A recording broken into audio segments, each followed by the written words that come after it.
Hello and welcome to Freedom Through Astrology, where we're giving you the keys. And my camera is still messed up amongst some other technological issues today. So I'm just going to minimize this and pull that down. And it's freedomthroughastrology.com. My name is Donald Patak, and I am your astrologer.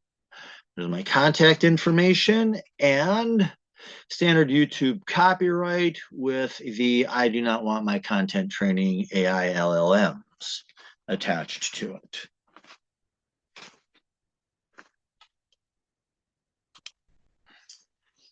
Keys to the reading one, because I do read differently. First of all, I use constellation-based astrology, sometimes called true sidereal. This is astrology by the visible sky. Tropical astrology is the way the sky looked back in Roman times, around 200 AD-ish. The sky's changed since then. Any astronomer will tell you that. So what I'm doing is astrology by astronomy. So every 72 years, it's called precession of the equinox. Every 72 years, it goes the ascendant moves 1 degree into the towards the previous sign. So right now we're in Pisces and it's moving towards Aquarius. It's how we get our astrological ages. And with working with the visible sky, I do read 13 signs between Sagittarius and Scorpio, reading backwards today, is the sign of Ophiuchus. It's a symbol of a person holding a snake by head and tail. Snake was a symbol of knowledge in ancient times, and holding it by the head and tail meant control or use of. And the stories of Ophiuchus or Asclepius, many different traditions. It was using the knowledge to heal himself so he could heal other people. So it's the sign of the wounded healer. And I do use the natural size of the constellations. Virgo is huge at just under 50 degrees versus Libra, Scorpio, Ophiuchus. Each of them individually is less than 25 degrees. The three of them together don't even make 75 degrees in the sky. Mother Nature and her wisdom made the constellations all different sizes. So I respect that. And I use astrological midpoints because the IAU boundaries are arbitrarily drawn.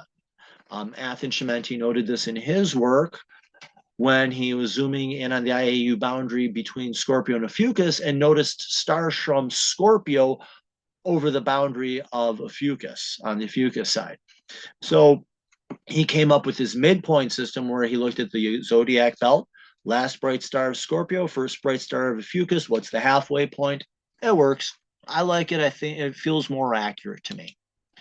Keys to the reading, part two. I interpret using evolutionary astrology, which says these transits are lessons to learn, and you have freedom of choice. You get to decide how you're going to work with this information. You're fated to face these transits. It's just how do you want to work with them? That's the key there. Weekly edition. So these are universal lessons for everybody on the planet. So do have some compassion on your fellow Earth travelers. Dates and times are based on the Eastern U.S. time zone, as I do live outside of Buffalo, New York. I'm operating within 1 degree of exact because if it was bigger than that, I would be overwhelmed and you'd be lost. So this does make it a little bit more manageable. And the software that I'm using currently is Capricorn by Prometheus. Okay, and this is the week for December 22nd through 28th, 2025. I'm being swarmed by cats here. One moment. And we have the sun in Sagittarius right now. So it is Sagittarius season. Celebrating the holidays, that Sagittarius is about appropriate for that. Loves a good party. The moon begins the week in Sagittarius and will end in Pisces. The moon is actually very stable this week. It's a nice calm week with transits when we get to the transit map. We do have the first quarter moon. Last week it was supposed to be new moon in Sagittarius. I mislabeled it as full moon. It was last week was the new moon. We are now in the first quarter moon, and it will be in Pisces on December 27th at 14:27 or 2:27 p.m. Eastern time. So it'll be nice in the afternoon there. We do have two sign changes because of these small signs. We have Mercury entering Ophiuchus, and Venus is entering Sagittarius. The active planets for the week are going to be Mercury and Venus. And on the outer planets, it's Jupiter making the big power transit. And our retrograde parade currently is Jupiter, Uranus, and Chiron, the asteroid. Let's go to our map for the week.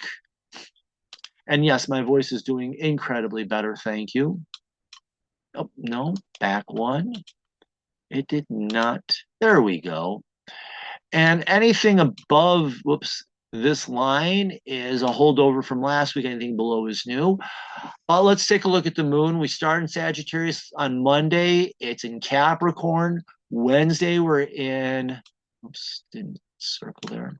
Wednesday, we're in Sagittarius, or not Sagittarius, Aquarius. We're in one of the ESs. And on Friday, we're in Pisces, and we'll end the week there. So the moon is actually relatively stable, very calm there. We do have the first quarter moon in Pisces on Saturday. So Saturday will be a little busy. The big power day of the week is actually Monday, when we do have Mercury entering Ophiuchus, Venus entering Sagittarius, and then with the moon entering Capricorn. So that's kind of the intense day of the week, and the rest of the week is just kind of chill. We do have Venus squaring Neptune Tuesday and into Wednesday, and Saturday into Sunday. We do have Mercury trining Chiron, and that will have the first quarter moon there. So it might be a little bit more intense there this week. It's a very calm week, actually. And then late Sunday night, we do have Mars sextiling the North Node, which really means next week we'll see more of that. That's going to be an interesting transit there.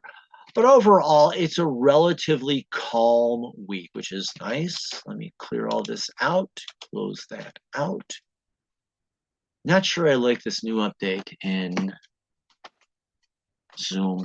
I really got to find something else. Yeah, but that said, it's a very calm and relatively quiet week, with the exception of that 2 sign changes on Monday.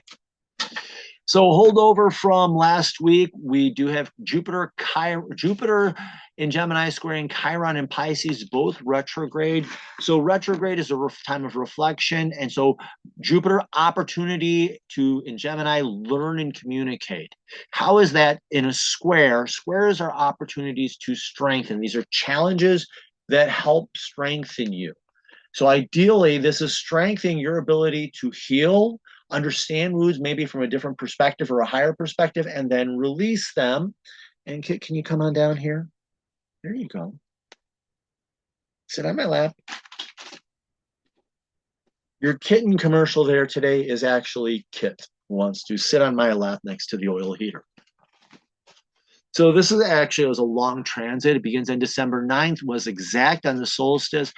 And current projections, 29th, 30th, 31st. Yeah, I even have one projection that I ran that has it going into January. So this is going to be carrying on for a little bit. We'll know better next week. But that's the ideal. Are you taking the opportunity to learn, and how is that helping you to understand the wounds, heal them, and release them? The shadow is a crisis of confidence, whether that's over and under. In Gemini, being scatterbrained, thinking you know it all, you can't learn it all, unfocused, I would almost dare say undisciplined. And instead of a square being a strengthening module, this is where the square becomes a stumbling block or a crushing burden.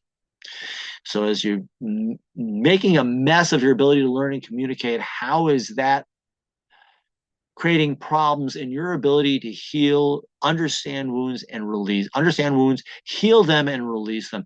And in fact, it's doing the exact opposite. You're actually refusing to heal and wounding yourself and potentially others more deeply. From Friday, the moon enters Sagittarius. And the moon entering Sagittarius, the moon just looking for something new. Emotionally, you're ready for something new, something fresh, something fun. And be open to new opportunities and experiences. In the shadow is just falling into the status quo and doing tomorrow what you did yesterday, because that's just the way life is. And it gets you kind of caught up in a cycle of mindless tradition that fuels boredom. So it's either you're pursuing excitement or you're falling into this boring rut. And from Saturday, we do have Mercury in Scorpio squaring the South Node in Leo. So, Mercury, learning and communication in Scorpio, going deep, pulling back the layers, like Toto and the Wizard of Oz, pulling back the curtain to seeing what's behind the curtain. And how is this strengthening your ability to see how you've held yourself back with pointless, useless, meaningless drama? So these mental breakthroughs are just helping you pull back the curtain and seeing how you hold yourself back needlessly. The shadow here is rigid, defensive. Mercury and Scorpio can be words that wound. And how does that create a stumbling block? How does that become a crushing burden that fuels pointless drama that just makes a mess of everything? And here's another cat. Come on, down on my lap. Come on, Silky. This is interesting. I've got yin and yang on my lap. Kit is all white and Silky is all black, and he's a long hair on top of that. Okay, kitten commercial is over. I'm sorry. Uh, but yeah, that cynical, defeatist attitude can fuel pointless drama that holds you back, leads to a stumbling block and a crushing burden, and just fuels pointless drama and childish behaviors. Yeah. So Monday, Mercury enters Ophiuchus. Now, if Mercury in Scorpio, learning deeply, or using words to wound, Mercury in Ophiuchus is the healing power of learning, the healing power of communication, words that heal, learning how to heal. What was the other thing that I have written here in my notes? So yeah, it's learning to heal how you think, how you believe, and how you communicate. And learning the power of words in a healing journey and how perception can affect it. Also learning the wisdom of when to use this wisdom with others. So so that's very potent right there. The shadow here is refusing to learn how to heal or using the knowledge to wound yourself and others. And when you wound others, ultimately you hurt yourself more deeply as well, and you get yourself caught up in a tangle of pain. It's also distracting yourself from the healing journey. So yeah. And also on Monday, we have Venus entering Sagittarius. Let's remember, Venus represents, we always focus on Venus being relationships, and it is. Let's also remember that Venus also governs the arts and creativity. So whether it's in the physical medium or it's music, what have you, Venus governs the arts, and Venus is also about rest and recreation.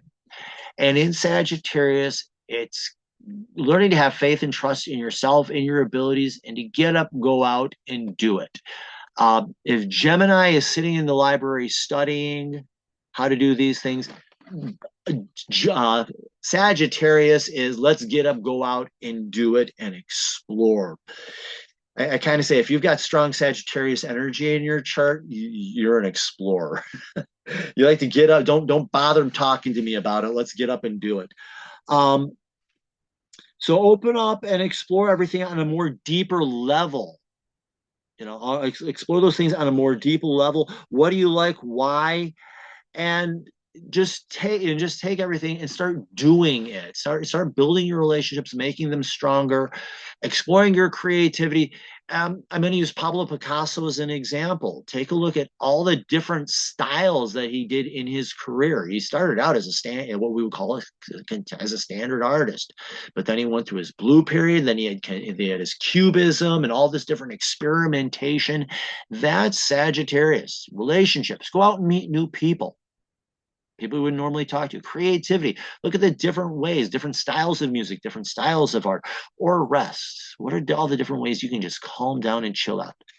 The shadow here is being slick and manipulative, and that can fuel a crisis of confidence with your relationships, either overconfident or not confident at all. So that can actually damage your relationships. Creativity can stay stuck and become boring, or just become so eccentric that nobody wants to deal with it. I mean, there's avant-garde and then there's annoying. Let's be honest. I've seen people do stuff in art just for the purpose of getting a reaction, and that's not where you want to go. There's cutting edge, and then there's blah. And then finally, instead of resting, you just burn the candle at both ends and burn yourself out. And finally, on Monday, we have the moon entering Capricorn. Emotionally, you're ready to get up and do something and to take action and accept the challenges that come your way. Discipline leads, and you feel that when you discipline yourself, you find success. The shadow here is you can becoming a control freak, trying to micromanage everyone and everything, and this can leave you feeling isolated and alone. Kat, my hand is not a mouse for you to play with. Granted, I'm using a computer mouse, but it's a different type of mouse. And on Tuesday, Venus in Sagittarius is squaring Neptune in Pisces. When we talked about Venus in Sagittarius, Neptune. Yeah, why did I circle Saturn? It's supposed to be Neptune. Neptune. Venus squaring Neptune. How is your relationships with others strengthening your spiritual ability or your ability to be present? Are you being present with people? Because squares are challenges, again, that are designed to strengthen you. So Neptune in Pisces, don't just do something, sit there. Be present with the people you're with. How is that strengthening your relationships? How is being with people helping you to realize, hey, I got to pay attention to those around me? Also, how is your art informing your spirituality? Because I do believe Neptune, it speaks about your spiritual self and your spiritual practices. So art inspiring spirituality and drawing you into that more. And also just chilling out. I used to be in a fundamentalist church, and I had a pastor that constantly said, in the Bible, how many times, God's not in the thunderstorms and all this wild stuff. It's the still, small, quiet voice. So spirit doesn't speak in noise. Spirit speaks in the calm and the quiet. When you chill out and you relax, how is that strengthening your ability to contact and be in contact and strengthen your spiritual self and your spiritual practices? The Bible verse that they always love to quote is, "Be still and know that I am the Lord." So yeah, how is calming out strengthening your spirituality and your ability to contact and be with spirit? The shadow here is, excuse me, Venus can be shallow, superficial, slick, manipulative, and that can lead to problems in relationships, idle fantasies, or your desire to hide away and escape from reality. This Venus with all that slick, manipulative, lazy, and just burning the candle at both ends can actually become a stumbling block and a crushing burden that cripples your ability to operate or be with and work with spirit, and just even being present within yourself and with others. Wednesday, oops, I gotta clear that out. Close. Wednesday, moon enters Aquarius. Emotionally, you just want a little freedom. Take a break, finding a little independence and experience the feelings of freedom, and look to situations that provide you with choices. Aquarius likes choice. Freedom of choice, very important to Aquarius. And follow the ones that speak to your soul. Betraying yourself by selling yourself out to others' expectations can leave you feeling hollow and empty. And when I say selling yourself out, it's either selling yourself out to fit in with a crowd, and it's filling in with the normal people, or it's filling out with those people who act out in ways to get reactions from other people.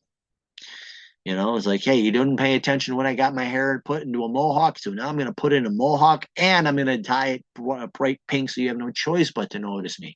It's doing things to get a reaction from people. So at its core, you're selling yourself out to be something that you are not.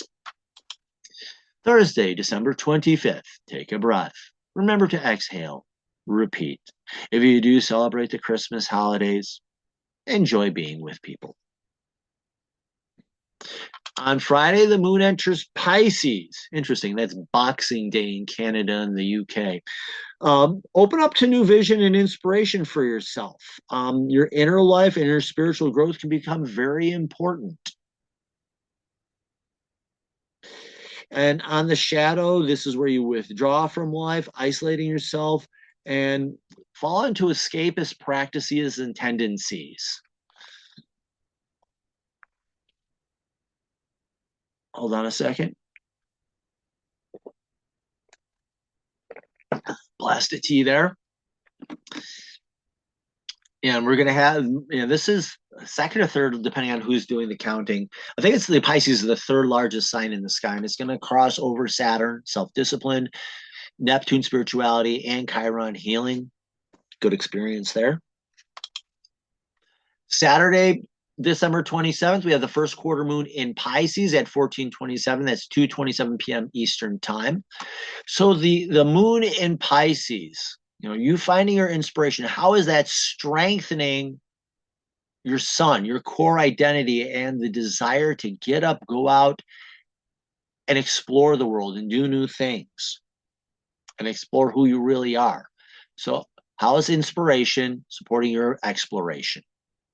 How is your soul strengthening your core identity? The shadow here, and that can be a very healing experience as well. Whoops. And in the shadow, the moon in Pisces, it can be feeling lost or alone, and that can get you caught up in idle fantasies and leave you trapped in the past or getting you caught up in bored situations. And I know I don't want you sitting. I know you like playing with the mouse, but that's not the mouse I want you playing with. Can't wait till I get my office cleaned out and fixed up. So trying to escape from the world leaves you feeling bored, isolated, and alone. And also on Saturday, we have, this is a quick transit, as you can see, exact late and leaving on the 28th, actually. Mercury in Ophiuchus, learning to heal. How is that helping you to, this is a support and this is a waning, so this is releasing. How is this helping you to understand wounds and from a different perspective, heal them, release them, let them go?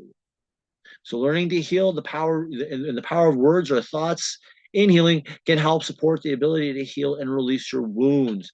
Like I said, an understanding from a higher perspective can also help you release them as well. The shadow here is those wounds that wound can become deeply wounding of yourself, also potentially of other people. Mercury can be rigid and defensive and stuck in a mindset, and this can become deeply wounding of yourself. Also, misusing healing knowledge and the information can result in deeper wounding of yourself and others. And the desire here can to be tired to escape, numb the pain any way possible. The other side of the coin is misery loves company, and boy, will this make you and a lot of people miserable potentially. And on Sunday the 28th, this happens very, very late Sunday night. And it will be more prominent next week. But we have Mars in Sagittarius, the courage to get up, go out and explore, develop, and learning to have that assertiveness. And this isn't a sex how, which is an excitement or interest. So as you're getting out, going out and exploring and learning new things, how is this informing or creating an interest in your North Node, your destiny and purpose in life? And in Aquarius, making your destiny or purpose authentic to you. Key to any of the nodes is understanding where they are in your birth chart, because that tells you the core lesson you're learning with it. So for me, my North Node is in Pisces, so I'm learning spirituality and stuff like that. With the North Node in Aquarius, I am now making those spiritual practices more authentic to myself and more unique to me. That's an example there. So, and having that courage to explore and look at different practices, looking at different things, how is that helping you to make your destiny your own? And the shadow here, Mars can fall into anger, into fear, and that can come across as anger or cowardice.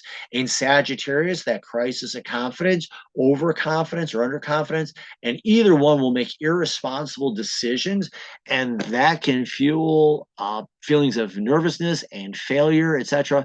And as it fuels that North Node, instead of you fulfilling your destiny, you're denying your destiny, or you're selling it out to other people's expectations.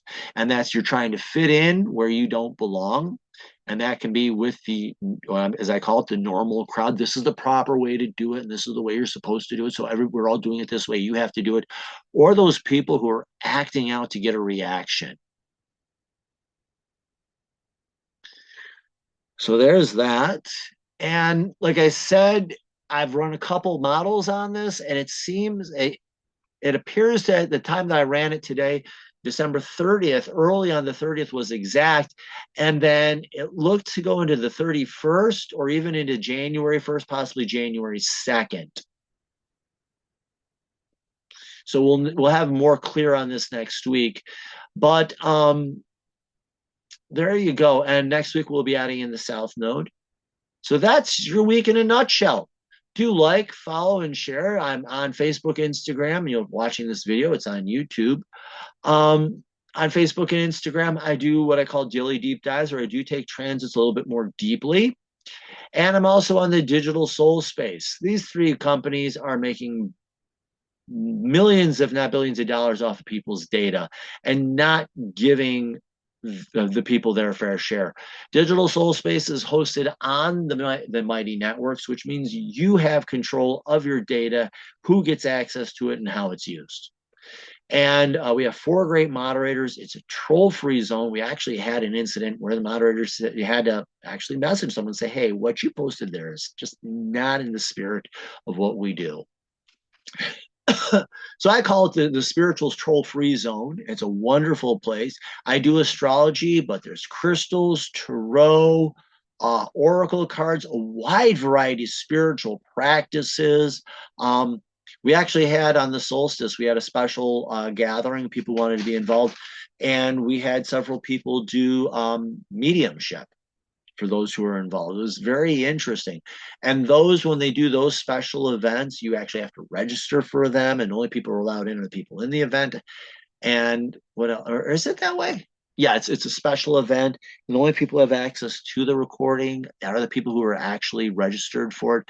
It's really, really interesting. There's some really great people. If you ask a question, people are going to share what they know. It's a wonderful place to hang out. I know I carry on too long about it, but it's a great place to hang out. I do readings and I do offer packages. Quick Six, if you want to see how your chart changes, Quick Six will help you see with 6 key points. I do generate the full chart, but I only talk about 6 key points on it: the sun, moon, ascendant, chart ruler, south node, and north node. If you want to know your full birth contract, who did I come here to be? That's your birth chart or natal chart reading. If you notice there are certain patterns that repeat in your life, and it's like, why does this always happen to me? That can be discovered in the karmic or past life reading. If you believe in past lives, you're repeating a life, so to speak, in principle, so that you can heal those wounds in this lifetime. I can help you understand what that is so that you understand the pattern so that you can address it. And I also do horoscopes, 1 year, any 12 months in a row, any 3 months in a row, or any 1 month. And for the 1 month, it can be the first of the month to the last, new moon to new moon, or any 30 odd days in a row. And I do packages that combine these and have a 10% discount built in. So do like, follow, and share. And if you go on my website, you'll get a pop-up asking you for an email address, once a week newsletter. If you close that out in the upper right-hand corner, you will see a square that says sign up. Just click on that. All I need is an email. You